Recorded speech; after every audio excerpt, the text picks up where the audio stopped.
Hello, everybody. Hello. Hello, hello, Hello. hello. Sorry, I didn't do it right. I didn't do it right. Hello. Very good. So listen, Helen joins us from the same place where Terry Waite was kidnapped and held for a number of years, as you can see from the radiator in the background. No, actually, that was a joke that didn't land at all. Helen, where are you actually at the moment? I'm in North Wales, in a place called Cricket, and it's a beautiful place. We're right on the sea.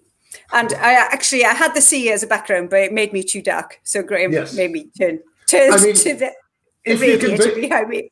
If you can believe it, she was even darker than she is now.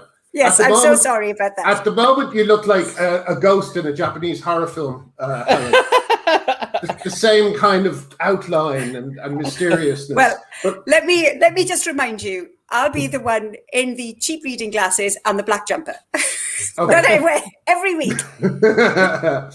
I was standing with Marion Miller last week. I went to Glasgow, and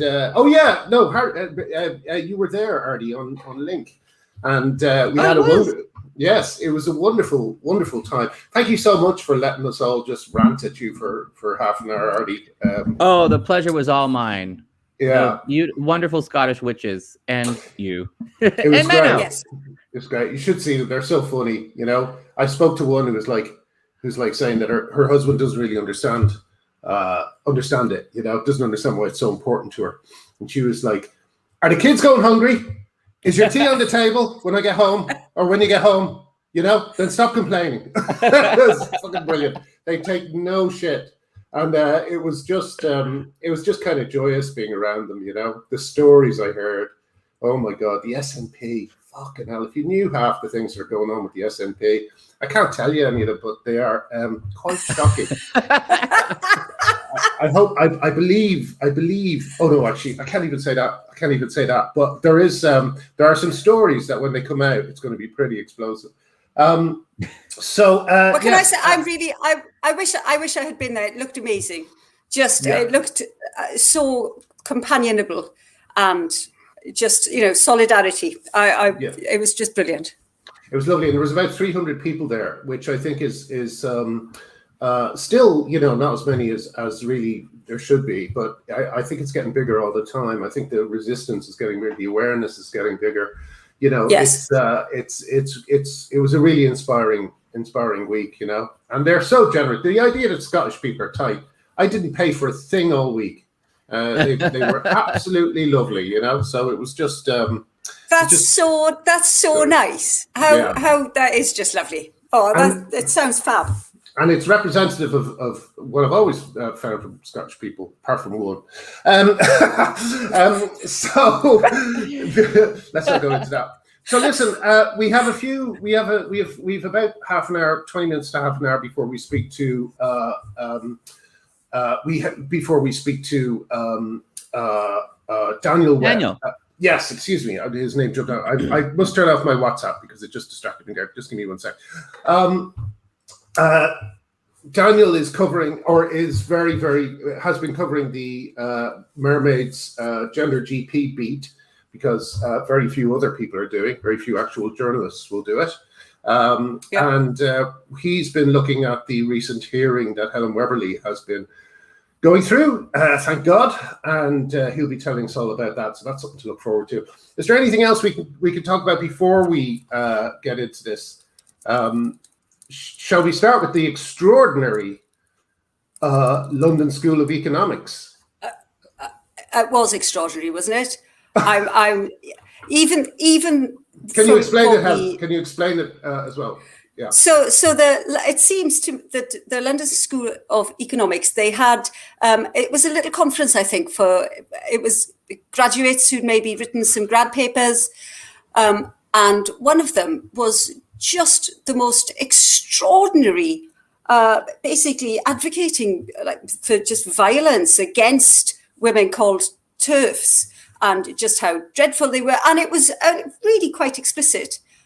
And, it was like he was reading from American Psycho. That's how it yes. Yes, You know? that's right. That's a really good comparison. Just so far off anything that we actually know in terms of, you know, what women actually want, and Yes. just advocating violence. Yeah. You keep talking, Helen. I'm going to look it up and read it out, what he said. And I think one of the most interesting things about it is that it seemed to have gone unchecked. It just happened, and there were a lot of this was a gender studies course. I think this was the end of the paper at the end of a gender studies course. So there were lots of people on that course who would have come across this material, and not one of them said anything. But, you know, for whatever reason, I mean, who knows why?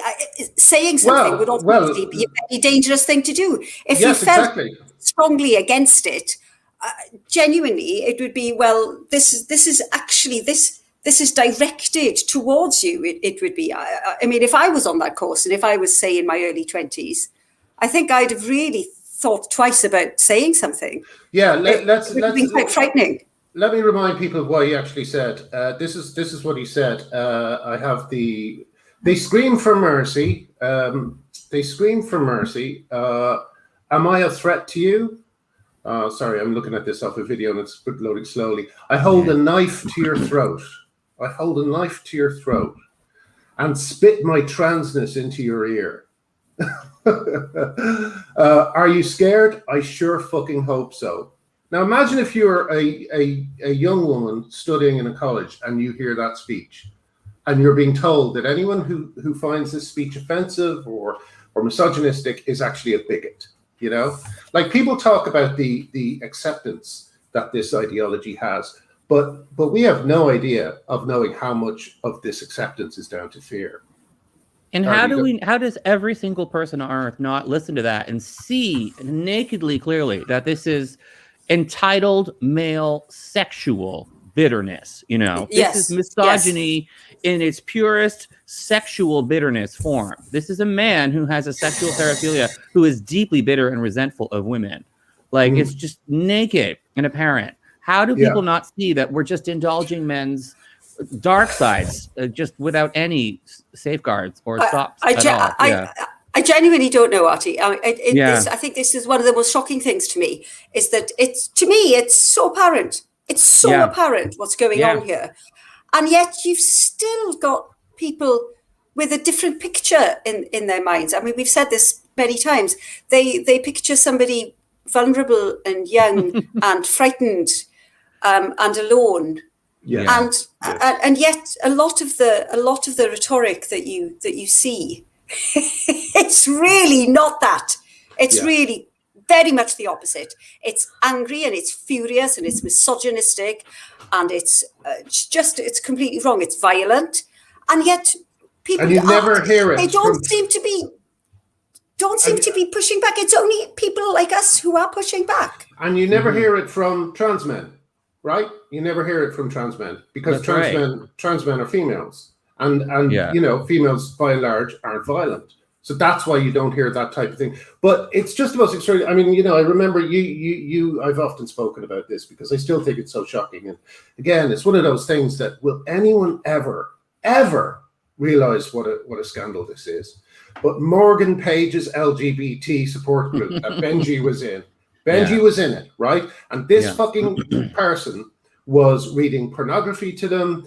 You know, these girls, the trans men, the girls who were there were much younger than the men, the trans women were much older. And those young girls were told to shut up by the trans women because they had male privilege, you know? Yeah. And Morgan Page ran, I know I've said it a million times, but Morgan Page ran the Overcoming the Cotton Ceiling workshop, right? Which strategized ways for men to get around lesbian sexual boundaries, okay? And he is still on the Stonewall website. He was brought in as a so-called leader by Stonewall, and he's still on the website. Google Morgan Page Stonewall right now, and you'll see him. You know, it's amazing, isn't it? It's amazing the complete skew of the acceptability of one side to the other. You know, J.K. Rowling writes a thoughtful, reasoned essay on the need for women safe space, especially for, because women who understand male sexual violence, male violence, and she gets vilified. You know, people are unwilling to defend her even from death threats. You know, the celebrities have been largely completely fucking silent on these death threats that J.K. Rowling has been getting. And yet the other side, the stuff that can be got away with is extraordinary. Yeah. And I've said it a million times. Why hasn't David Walliams spoken out about this? Why hasn't Dara O'Brien spoken about this? Ben Goldacre, why hasn't he spoken about this? Why haven't all these big names? Stephen Fry, why has Stephen Fry not condemned it? What is going on that these people will not condemn these statements? How can they live with themselves? How can they live with themselves? Where were the Harry Potter stars? Why, they were quick to condemn the essay. Where were they? Yeah. Emma Watson. I swear to God, I think though. I mean, I'm not one. Daniel Radcliffe. Where were they? Come on, where were they, man? I kind of, I wish our side engaged in cancelling sometimes because I would never. Those people shouldn't work again after what they did to her. They were an absolute disgrace, turning on her and not defending her when she's getting raped and death threats. It's the most extraordinary time to be alive. I think, I think it's, if people strongly disagree with something that somebody says, I think it's okay to say it, but as long as you have the integrity to then say, but actually. Yeah, this is bad too. Oh, Helen's actually disappeared. She froze. I like the fact that Helen looks like she's in Double Indemnity or an old. Film noir. An old film noir, yeah. Maybe Helen is actually going to betray us and murder us. For the insurance money. I wonder if she's only now getting to the end of the sentence and is realizing. Anyway, but people must be getting exhausted at constantly trying to pretend that every single trans person is magic, precious, and vulnerable. When I should explain. Artie's building has a fire alarm test. It's on fire again. My building is always on fire. How long does this actually go on, Artie? Forever, I think. All right, there you go. Sorry, start again. What were you going to say? Did it stop? It stopped. Okay, my building is temporarily not on fire for a moment. Yeah.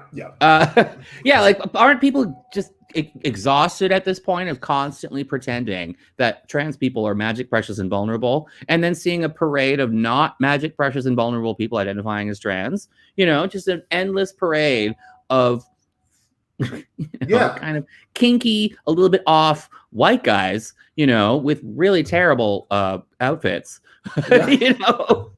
Yes, one after another, and then they're still saying precious, vulnerable.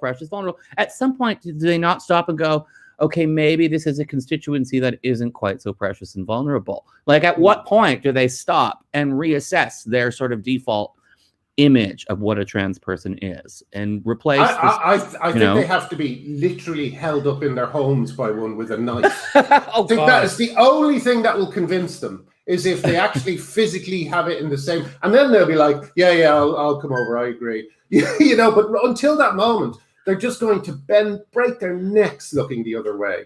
Dara O'Brien, like Dara O'Brien, I'm going to name a few people. I love David O'Doherty, the Tweak Media, Josie Lawrence, Owen Jones. All these people are just, their fucking necks are going to fall off. Their heads are going to fall off because they're looking so far the other way.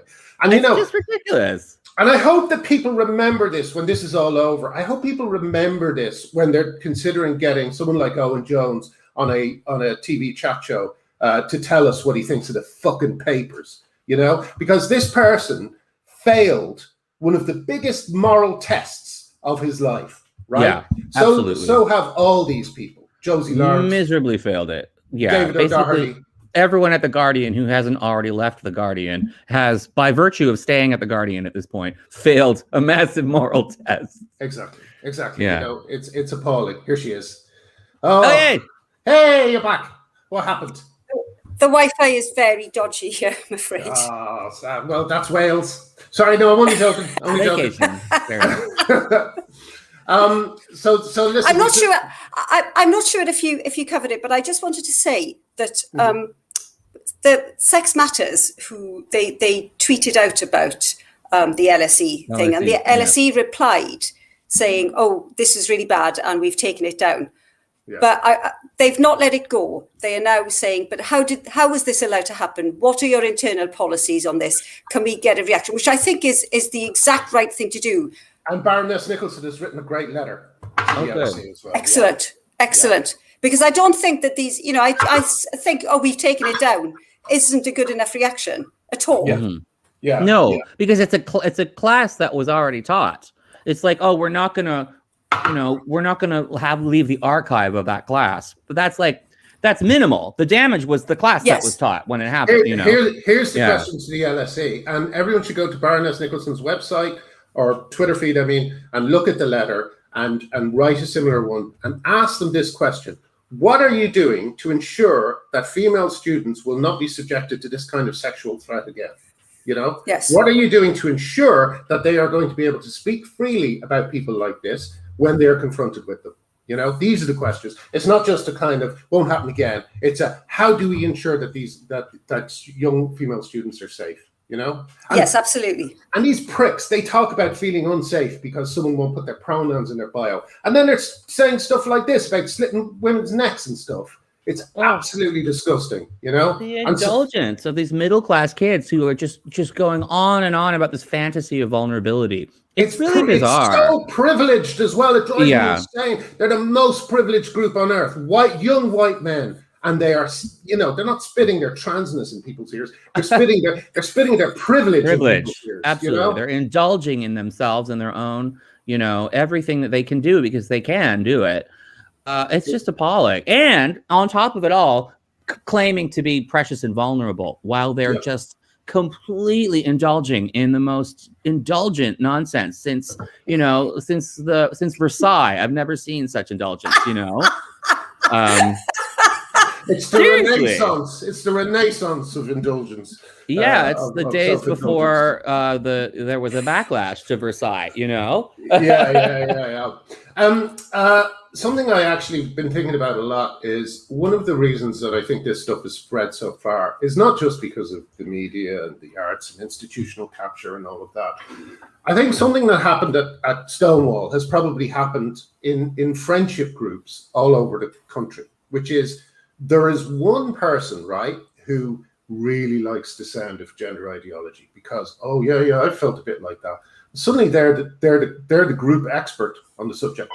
And these and these people are kind of telling their friends, yes, J.K. Rowling is a bigot. You must do this, you must do that. To say this is wrong, to blah blah, and they're going, oh yes, really, because they're fucking mate as blue eyeshadow, and they suddenly think he's a woman. He's not a woman. He's not trans. He's just a cis male, to use your language, who is taking the piss, and you're letting him do it, and you're letting him bully you. You're letting him bully you. So if you have a friend like that in your friendship group, please try and stand up to them, because it's these kind of people all over the country who are indulging and endorsing and amplifying and benefiting from this terrible lie, so look to your friends as well. I'm not saying doing it, unfriend them or whatever, but just have the conversation. Because and also we can't position this as like, I care about gender, therefore I'm pro-trans. This is kind of like simplified idea. Like, I think that some men should express themselves femininely and that's okay. And I think that some women should express themselves masculinely and that's okay. I don't like strict gender roles. People think they want to express to the world that they don't like strict gender roles. And to do that, they're supposed to change their pronouns to they, them, and attack TERFs and blah, blah, blah, all this nonsense that doesn't follow. So another thing to lead by example is say, I care, tell these people that it is not parallel to say that you're pro gender identity ideology by, you don't express your belief that gender roles are nonsense by endorsing gender identity ideology. Make it clear that those things do not connect, because a lot of people do not understand that. Yeah. Also the sorry. language. You know, it's trans rights, isn't it? If I support trans rights, I mean, it's right. you see it all the time, don't you? You see somebody going on a rant and women pushing back. There was some chap the other day who did it a couple of days ago. I mean, it was the most extraordinary rant. I don't know who he was, a blue tick chap.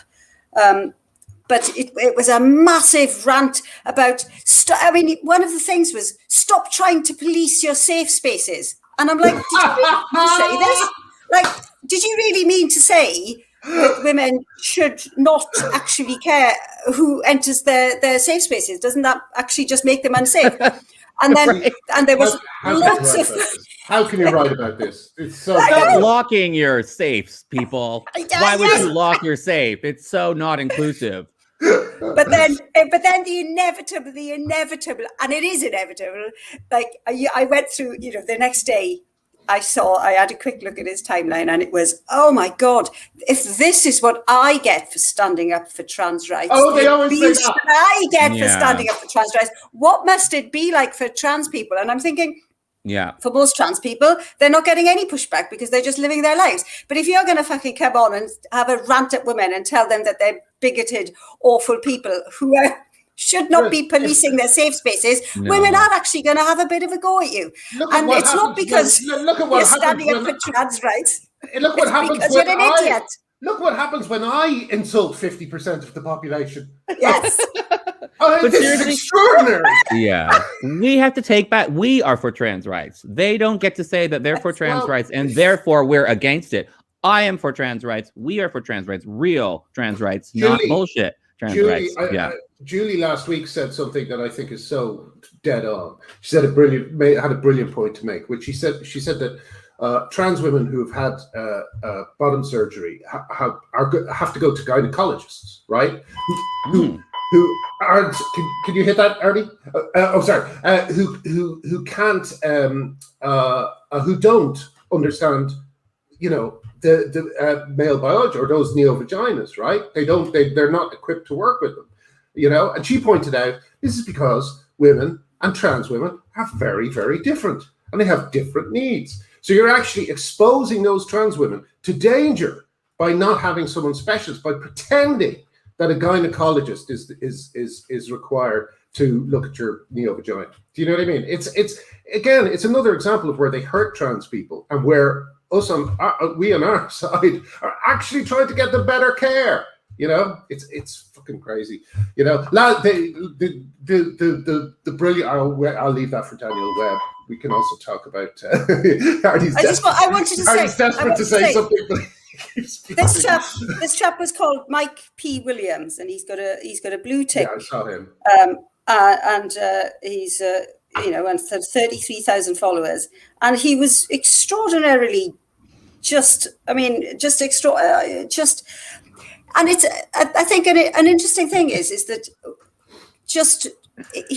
it's the denial. It's like you ask him a question, you say, do you think that people, male-born people should be allowed to do this? And this does not happen. It's never happened, and it never will happen. And you've just made it up to fuel like anger and it's a complete and utter denial. And you can send as many examples as you want. Say, well, actually, and I mean, for me, it's not the case. It was worse than denial. It was like that movie. It was like Sliding Doors. Remember that movie with Gwyneth Paltrow? Yes. And like two realities happen at the same time? Because at one hand, he's like, don't be silly. Trans women can whip their dicks out, and that's perfectly fine. And a minute later, he was like, don't be silly. No one would ever whip their dicks out in front of kids. It's like, pick one. On the one hand, he's like, of course they do. And there's nothing wrong with it. On the other hand, he's like, of course they don't. That would be terrible. Like, pick one. I know, it's exactly what I think. If people get so angry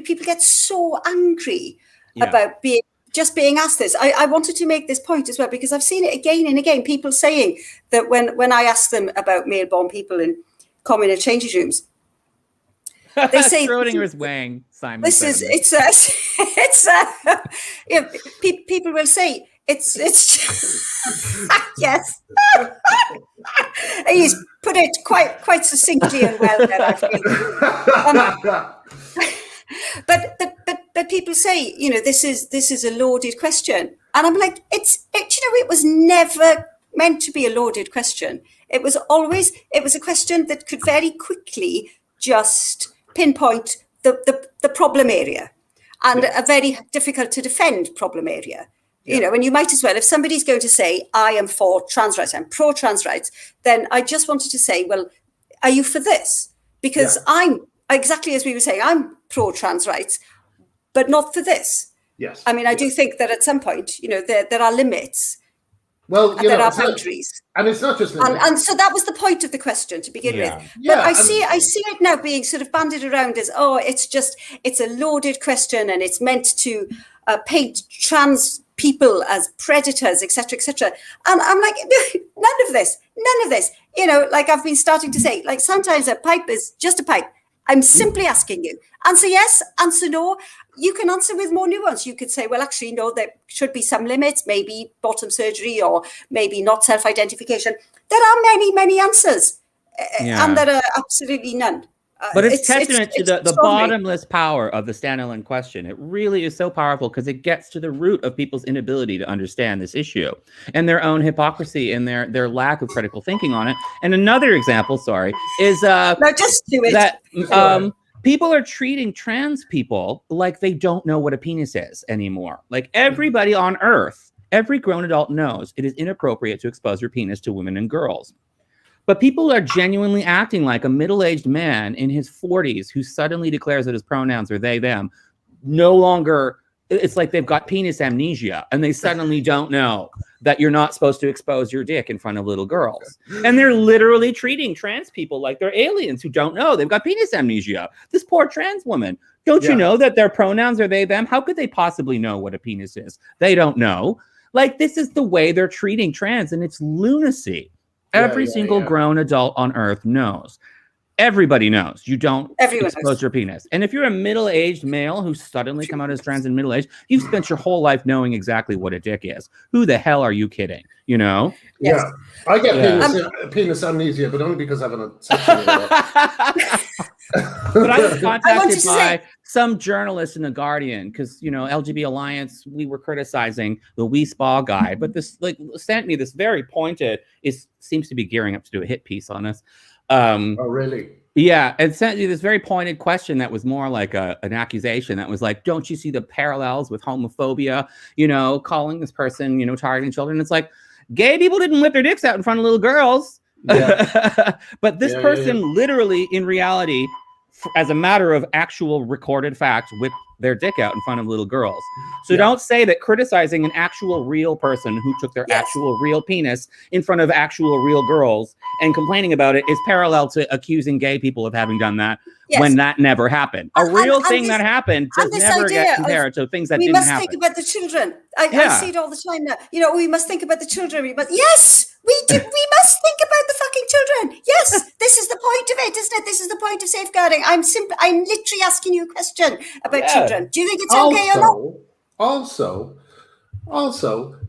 how dare that Guardian journalist compare straight men whipping their dicks out to gay rights? It's homophobic. I said homophobia is on the other foot. Don't you dare drag gays into this, you know? Yeah. But I think it was my colleague who had been pointing out that it was the people at the counter were saying he's allowed to whip his dick out because of his sexual orientation. And we were talking about how this is splashback against gays. That people, innocent people who don't know anything about gays or trans or anything, think men, we just have to let men whip their dicks out because the gay rights, you know, because of the gay rights. Exactly. You know, and that's a horrible, you know, that's going to undermine gay rights. We can't allow that to happen, you know?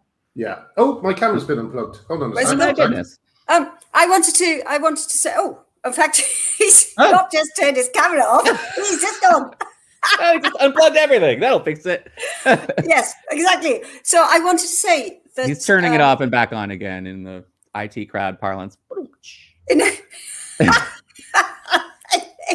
In Australia, the Victorian Women's Guild has tweeted that they are doing, and it's genuinely they're doing the Australian Staniland question campaign, and what they're doing, they are asking each Victorian parliamentarian this question, and responses are going to be loaded on the ASQ scorecard as they are received. and they're asking all of the parliamentarians, do you believe that male-born people should have the right to undress in a changing room with women and girls? And I think it's going to be really interesting to see the replies. And yes, lots of people are just ignoring. Some people have answered. So I should be keeping an eye on this and seeing. And well done, Helen. That just shows the power of the question that has travelled to Australia. That's great. And also, I noticed that they're so scared by it that they changed some entry, some Wikipedia entry or something that said basically changed to Helen Staniland is a turfy-faced turf. It's the funniest thing. I know. A Welsh turfy-faced turf. Yeah. You gotta tweet that. It's very funny. Listen, let's get Daniel in. He's here. So let's do it. Let's do Excellent. this. Daniel Webb, hello. Thank you so much for joining us. Daniel, welcome back. This is your second appearance. It's wonderful to have you back. You're going to be like Steve Martin on Saturday Night Live. You'll be a 5-timer soon. Yeah. Daniel, now people I think are vaguely aware. Thank you, Artie. People I think are vaguely aware that Helen Webberley is going through something at the moment, but they may not know the ins and outs of it. Can you just give us a little bit of context? You've been following this very closely, and you've been digging up lots of fascinating stuff about Helen. What is going on with her at the moment? At the moment, Helen Webberley is currently undergoing a 55-day hearing with the General Medical Council, who are trying to determine her fitness to practice. They have been investigating, by the looks of it, for about 4 years, a series of allegations, primarily around her care of 5 children. And light to that as well are broader allegations that she's been found guilty of running an illegal clinic, which is true. She's got a criminal conviction for it. And that she has failed to register that with the relevant authorities. At the heart of this is basically her competence to practice as a gender specialist. She has no formal qualifications. She's self-taught. And the allegations are brutally specific with regards to her failure to provide adequate care for those children. Wow. Okay.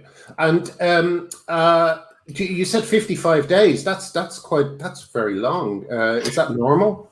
No, it's not at all. Actually, by the looks of it, a typical tribunal hearing would take about 7 or 8 days. It's not unprecedented. We've been asked this question before, and we did a bit of digging, and you may cast your minds back, those of you who are British, to Dr. Andrew Wakefield. Yes, of the measles, mumps, rubella, autism scandal, and the dodgy research in the Lancet. His fitness to practice hearing was 217 days. Wow. Okay. But if you, yes, I mean it's unusual, but it's by no means unprecedented. But but that's shocking to say that one of the only other tribunals this long and serious is the notorious Andrew Wakefield, the world's most famous anti-vaxxer. If that's not a horrifying precedent, then I don't know what is. Well, can I just say as well, it would seem to me that there's possibly a few parallels here. The anti-vax movement was a kind of medical fad, wasn't it? And you could argue the same thing is true of this. Mm-hmm. Absolutely. It's the whole thing is sort of cloaked in pseudoscience at the moment, and also as well, this isn't that if you look at earlier tribunals, because this isn't the first tribunal that Dr. Webberley's found herself up against. That they in 2018 she found herself up against a Welsh tribunal with regards to fitness of practice as a GP, and the hearings or the decision notices are, well, they're quite catty, to be honest, in parts, and they don't mince their words in their opinion of her and her character. As far as they're concerned, she is fundamentally an unsuitable person to be a professional within medicine. They recount her total lack of self-reflection and her total lack of ability to ever accept any responsibility for anything that goes wrong. It's always somebody else's fault. Do you see that as being a quality you sometimes see in certain medical practitioners? I'm thinking of, Wakefield is a good example. I mean, there's a kind of blindness to anything that doesn't allow them to continue on a kind of money-making path. Yeah, I've pondered this about gender GP before. I think what's driving this, because I don't think that Helen Webberley is knowingly evil. I don't think that she sort of wakes up in the morning and sort of has a dastardly plan to make oodles of cash from butchering children. I don't think she sort of spotted this golden opportunity to abuse kids. I think there's, I'm no psychologist. You just feel that there's some sort of savior complex here, that only she can save these children. Time and time again, the allegations put towards her are that her standards of care are way, way, way below what anybody would expect. And time again, she just waves them away. You're just being vexatious. You're just having a go at me. You're just transphobic. But surely she's motivated by money. Sure, I mean, we haven't gotten into the gender GP stuff yet. We're still talking about her tribunal, but her involvement in gender GP seems to be clearly, just pure greed, wouldn't you say? I don't know, actually. I'm not sure. I'm sure if she wanted to, she could make a lot more money out of this than she does at the moment. I mean, these are quite often these are desperate parents who have been sort of brainwashed, deluded into thinking that the only way they can save their children is by feeding them hormones as soon as possible. They can't wait. No, I do think there are parallels here. Like you were saying, psychologist, and I'm certainly not, but. From what I've seen from this movement over the last few years is that it is populated quite a lot by narcissism. There's a lot of narcissism and righteousness, absolute self-righteousness with absolute conviction, certainty of righteousness. Yes, and I do think that she sounds like this. I genuinely believe that she believes that this is right. And and she is right, and that these kids need the hormones, and I almost as you say, she is the one that's going to give it to them. Yeah, I almost want to say that she's a psychopath, but psychopaths, of course, don't care about anything. And she is unfortunately not a psychopath. She cares deeply. She's passionate. And that, in this case, almost makes her worse. Yeah, absolutely. I mean, she's no psychopath. She has a family. She has many children. She has, her children are successful in life. Apart from all this, she would be, ostensibly a very successful person in life. And indeed, she has built up a pretty impressive business. But, it's a pseudo clinic. It offers standards of care that would be unsafe in any setting. So, and that's the bit, I think, that's the real gap, I think, in her understanding of this is the harm that she causes. It just gets waved away. When I first came across Helen Webberley in Gender GP, there was a quote that she gave around bone density with puberty blockers. I mean, as there's growing evidence that using puberty blockers on children inhibits their bone growth at a period when their bone density is increasing rapidly, and it doesn't if you take puberty blockers.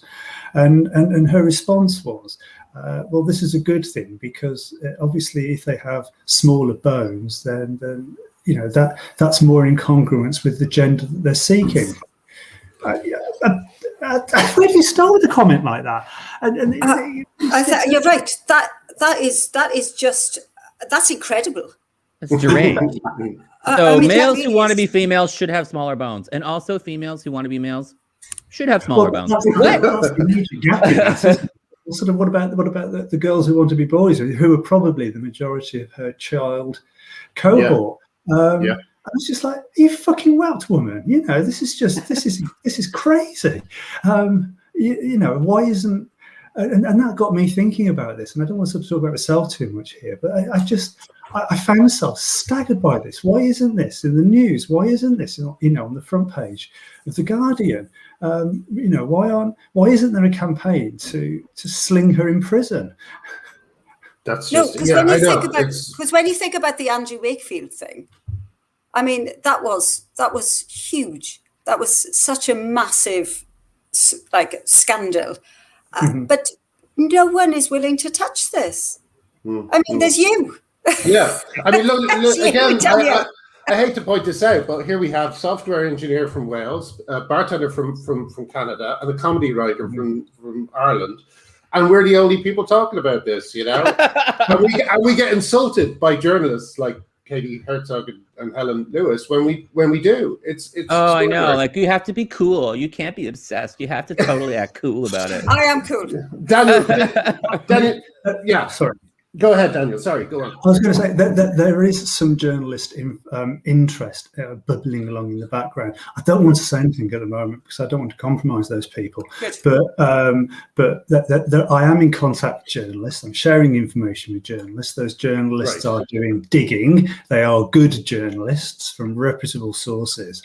And to be honest, I'm not entirely sure what some of them are up to, or what their angle is in this, or what they know, or other things they tell me. And to be honest, I don't care. Their reputations are impeccable, so I supply them with anything that I've got.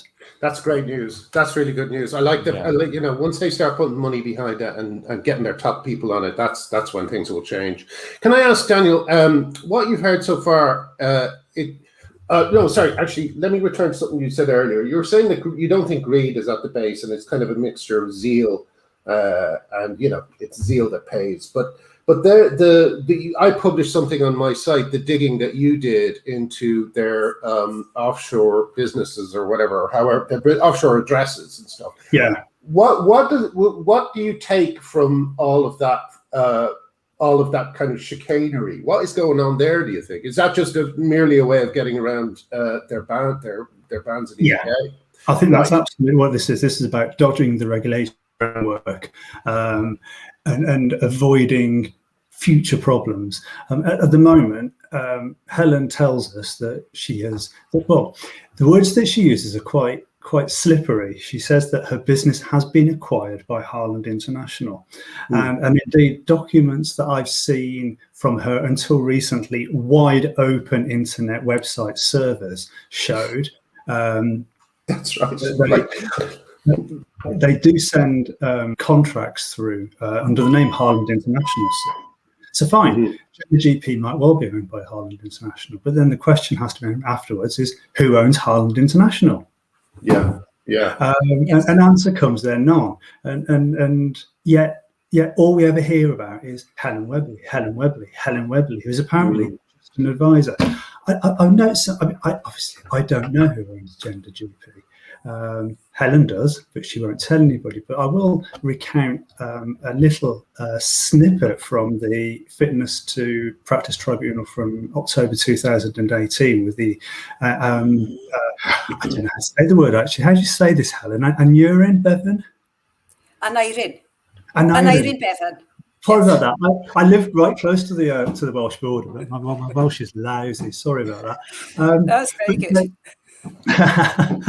But they in the sort of early days of Helen's regulatory troubles, should we call them, she was a medical director at an online pharmacy, and this is where she first got into trouble. Was appallingly low, lax standards of patient care and patient record keeping within online pharmacies that she was involved in.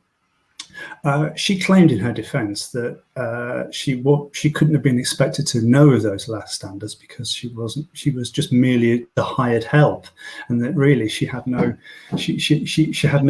sort of say in the records they kept of the business, and the tribunal tore her apart. There was sort of records galore, website pages galore that just demonstrated that she was right at the heart of the organisation, and this has been her defence for years on this. It's just not me. I don't do this.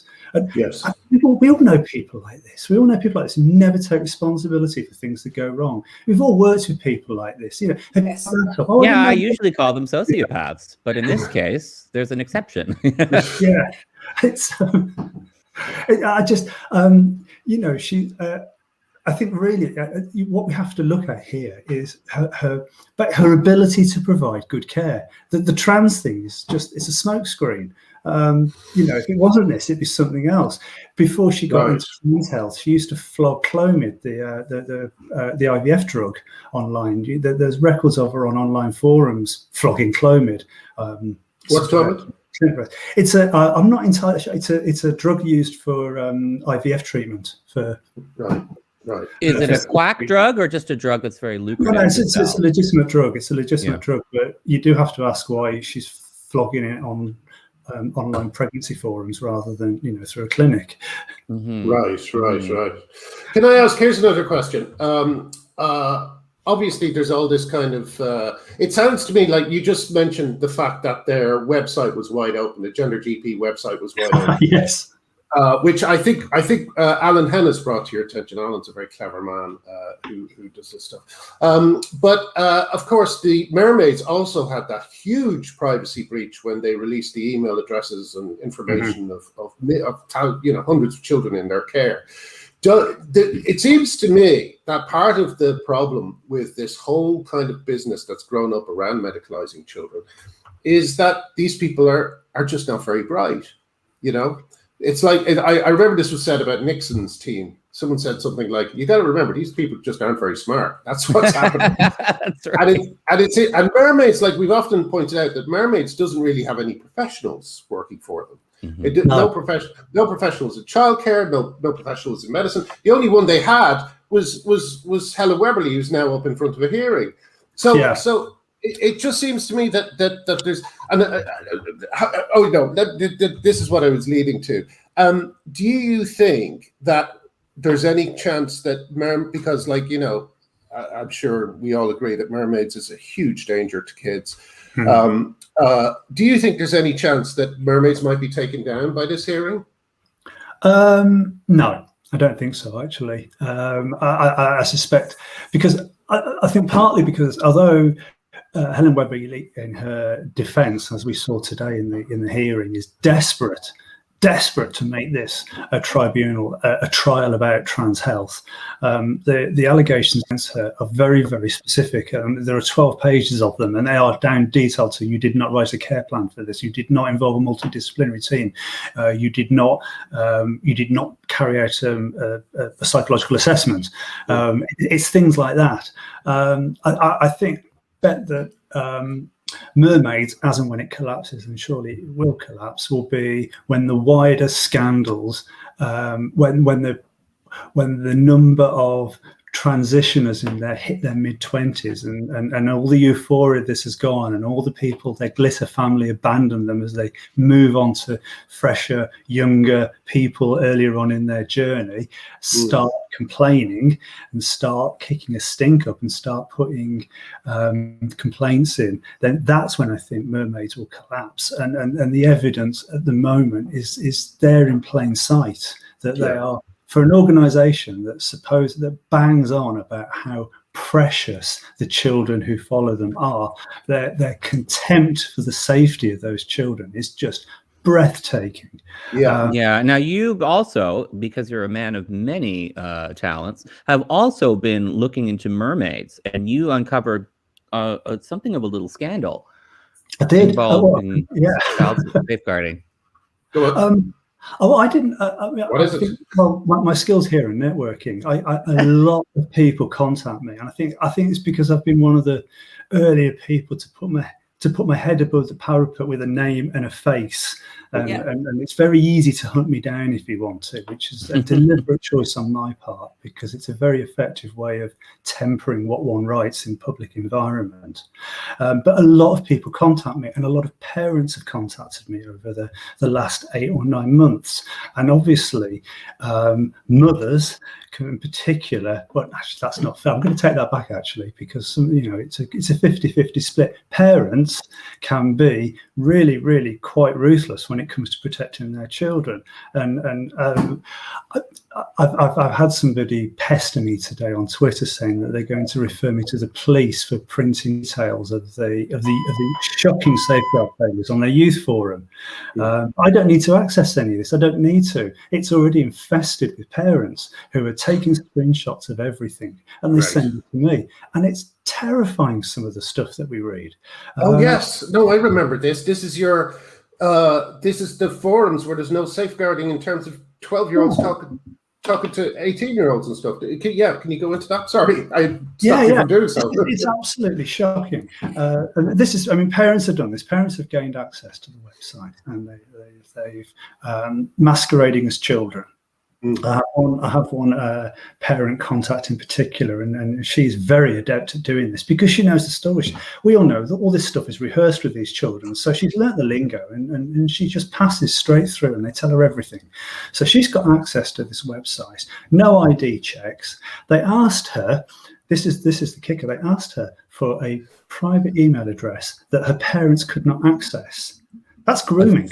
Astonishing. Oh gosh, that's astonishing. Yeah, people go to prison for that. If men go to prison for that, rightly for that. And it's not just like it's possible that an adult could infiltrate this. You are telling me that it is an actual literal fact that right this minute there are multiple adults who are masquerading as children within mermaids who are being groomed by mermaids. Mermaids is unwittingly thinking they're talking to children and grooming them, but they're actually adults masquerading as children. This is happening right now. Correct. Hi, Charity Commission. Exactly. Yeah. Charity Commission, not interested. The Charity Commission ought to be interested because it happens to be a fact that the Mermaids is appealing to the Charity Commission to get other charities listed.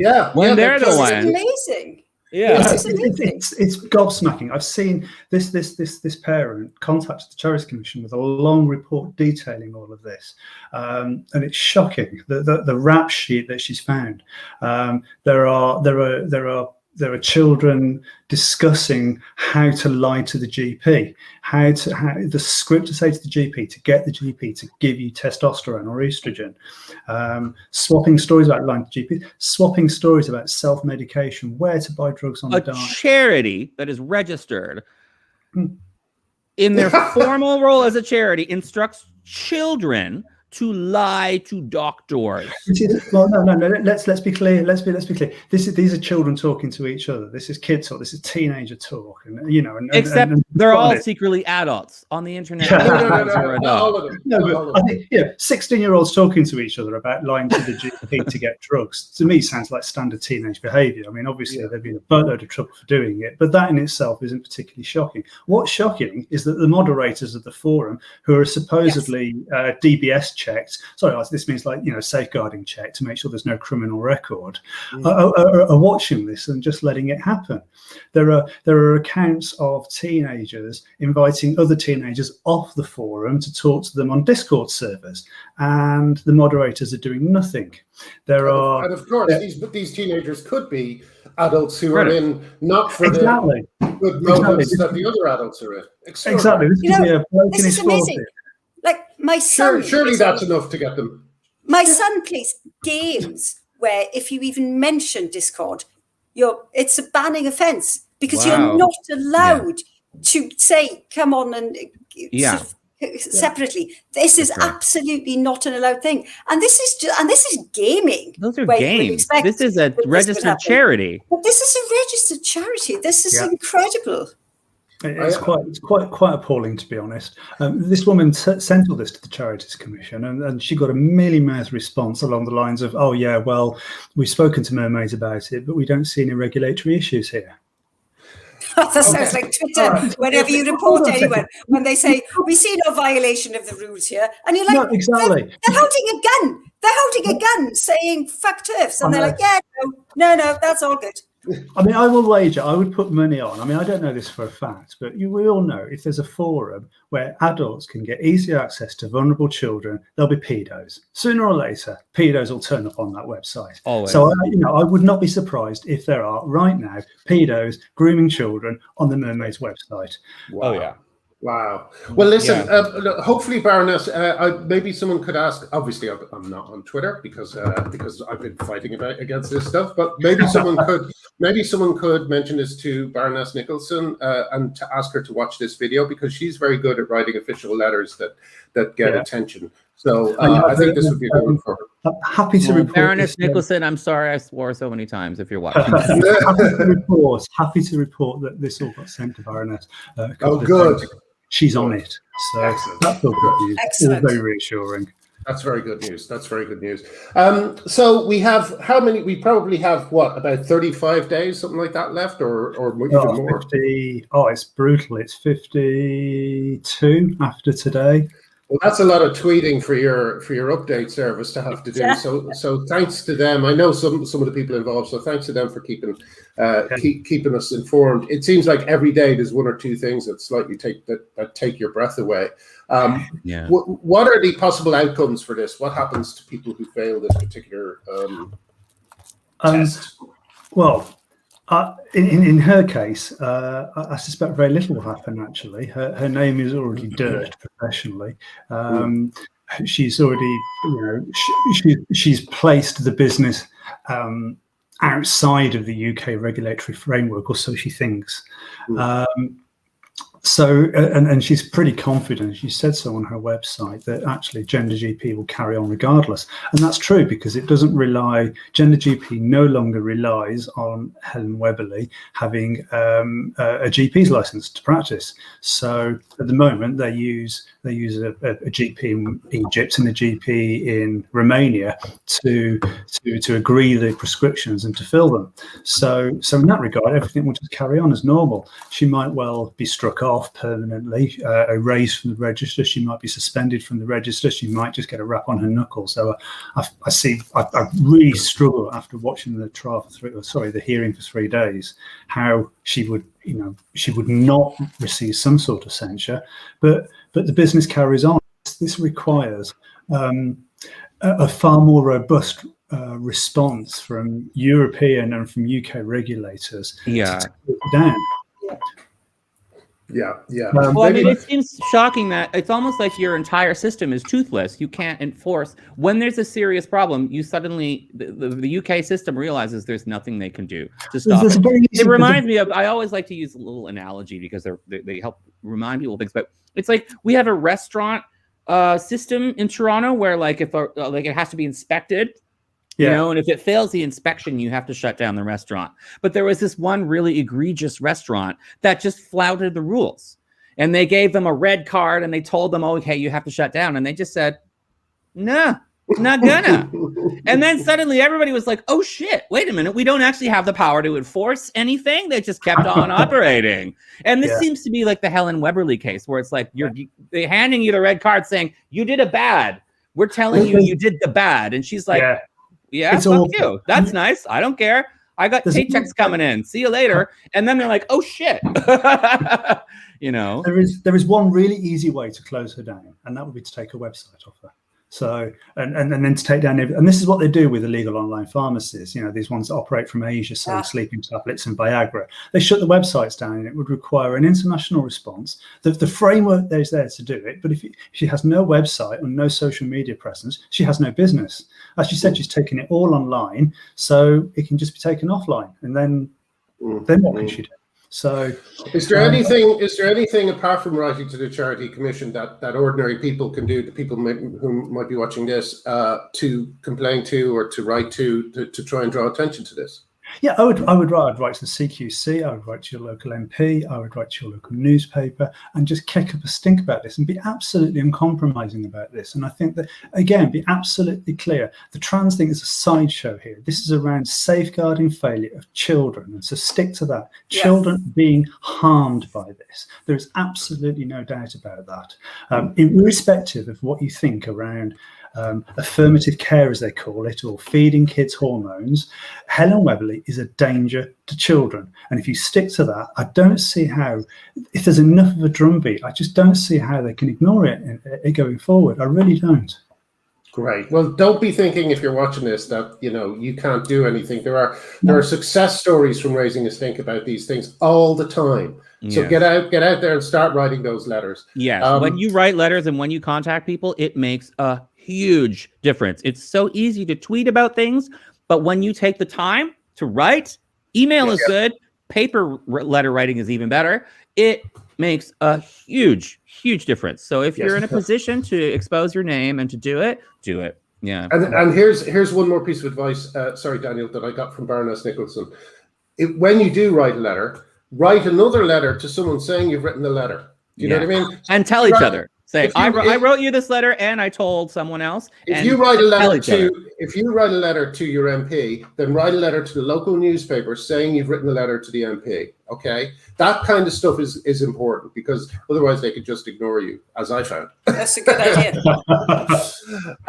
Daniel, it's so good to have you on this. Your work has been just exhaustive and brilliant. Absolutely. And I really value following you because otherwise I would lose myself in all the detail. It's brilliant to know what's important. So please keep it up, and maybe you could come back a little bit more through the process, say after another 5 years, and then tell us and then tell us where it is, and then maybe we'll get you on again after the whole thing to sum it up.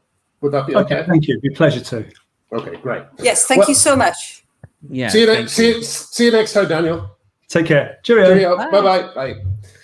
Oh man! Wow, what a sweetie. Great. Yeah. Yes. I love people like Daniel who hunker down and do the work. Someone has to do it. This stuff, we can't just be spectators watching all this stuff unfold and screaming at it.